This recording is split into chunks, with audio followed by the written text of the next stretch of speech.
You know that spice you sprinkle on your eggnog or your pumpkin pie?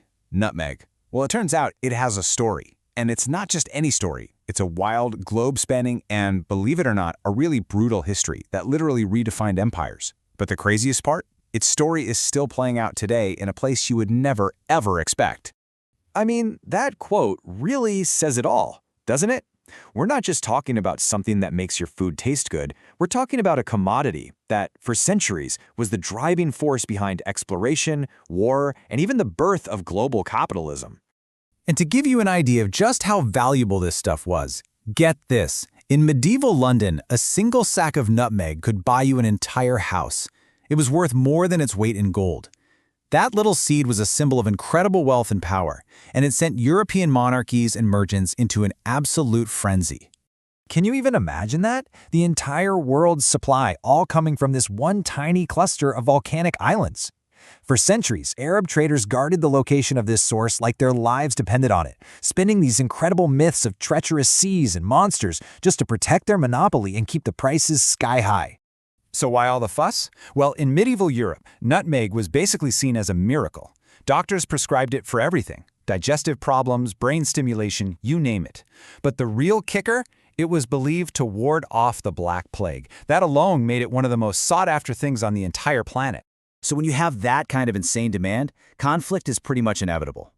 The value of this one little seed was so high that nations were willing to go to war over it.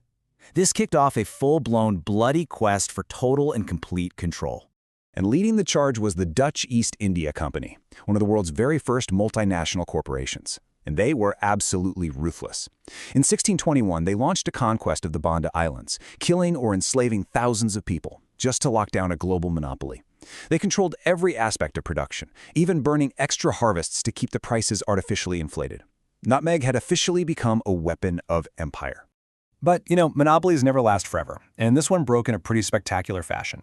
In what has to be one of the wildest trades in history, the Dutch gave up an island they held in North America, you may have heard of it, Manhattan, to the English. And what did they get in return? The tiny nutmeg-producing island of Run. Then, a daring French botanist smuggled out some precious seedlings, the British followed suit, and soon, by the 19th century, the monopoly was shattered for good. So how does this once top-secret seed actually get to our kitchens today?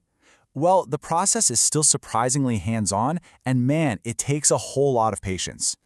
So here's a cool fact. The nutmeg tree actually gives you 2 spices from 1 fruit. After it's harvested, that lacy red covering, which is called mace, is peeled off by hand. The nutmeg seed itself then gets slow-dried in its shell for up to 8 weeks. And you only know it's ready when you can shake it and hear the kernel rattling inside. It's this really delicate, careful process to get that perfect flavor. And today, wow, the market looks completely different. Indonesia, the original home of the Banda Islands, is still the world's top exporter. No surprise there. But now you've got major players like India and Vietnam in the game. This basically ensures that no single country can ever control the world's supply again. But nutmeg's value was never just about the taste. For centuries, it's been a staple in traditional medicine, used for everything from stomach problems and pain relief to anxiety.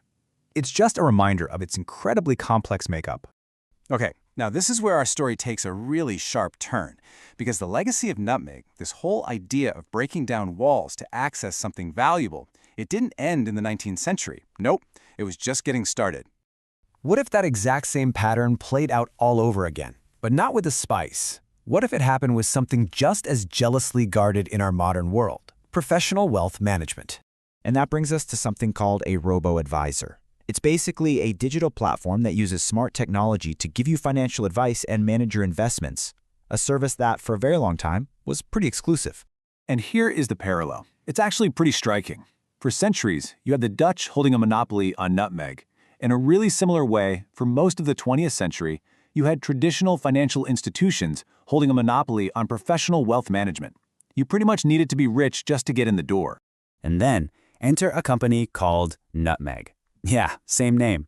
Founded in the UK, its whole mission was to do for investing what those smugglers and botanists did for the spice, to democratize it, to open it up for everyone. So how'd they do it? They just made the whole thing simple. Instead of needing some expensive private wealth manager, you just go online, answer a few questions about your goals, then powerful algorithms build and manage a portfolio for you, and they automatically keep everything balanced. It basically took all the complexity and high costs right out of professional investing. And the company's story is a classic tech startup tale. It was founded in 2011 as this disruptive new force. A decade later, after proving that the model worked, it was bought by the financial giant JP Morgan. And by 2025, the brand was fully absorbed, which just goes to show you that its once revolutionary idea was now completely mainstream. Which brings us full circle. We have two very different things, a seed and a startup, that share one name, and, as it turns out, one really powerful legacy. At the end of the day, both the spice and the company tell the exact same story. It's a story about breaking down walls, whether those walls are guarded by warships in the Banda Sea or by high fees on Wall Street. They both show how innovation can take something that was once rare, exclusive, and powerful and make it available to everybody. It really makes you think, doesn't it? The next time you open up your spice cabinet or maybe even your banking app, just remember that the most ordinary things can have these extraordinary histories of revolution and change. Makes you wonder, what other stories are hiding in plain sight all around us? Don't forget to like and subscribe for more How Meets History.